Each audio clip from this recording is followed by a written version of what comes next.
আজ থেকে শুরু হতে যাচ্ছে টি-20 বিশ্বকাপের নবম আসর। তার আগে গতকাল নিউ ইয়র্কে ভারতের বিপক্ষে প্রস্তুতি ম্যাচে মাঠে নেমেছিল বাংলাদেশ দল।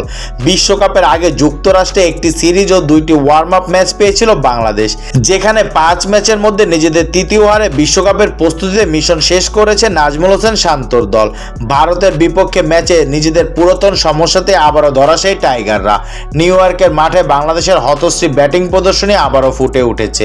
প্রথমে ব্যাট করে ভারতীয় দল সংগ্রহ করে 182 রান। জবাবে ব্যাট করতে নেমে টাইগারদের ইনিংস থামে 122 রানে। ফলে 60 রানে পরাজয় নিয়ে মাঠ ছাড়ে নাজমুল হোসেন শান্তর দল। টপ অর্ডারে চরম ব্যর্থতা এই দিন আরও একবার শিরোনাম হয়েছে দেশের ক্রিকেটের জন্য। ম্যাচ শেষে ব্রডকাস্টকে দেওয়া সাক্ষাৎকারে অধিনায়ক শান্তর কণ্ঠেও ব্যাটিং ব্যর্থতার কথাই ফুটে উঠেছে। আমাদের ব্যাটিং আমরা ভালো করিনি, কিন্তু আমি মনে করি মূল ম্যাচে আমরা আরও ভালো করব। আমরা অতীত নিয়ে ভাবছি না, সামনে আমাদের আগ্রাসী ক্রিকেট খেলতে হবে।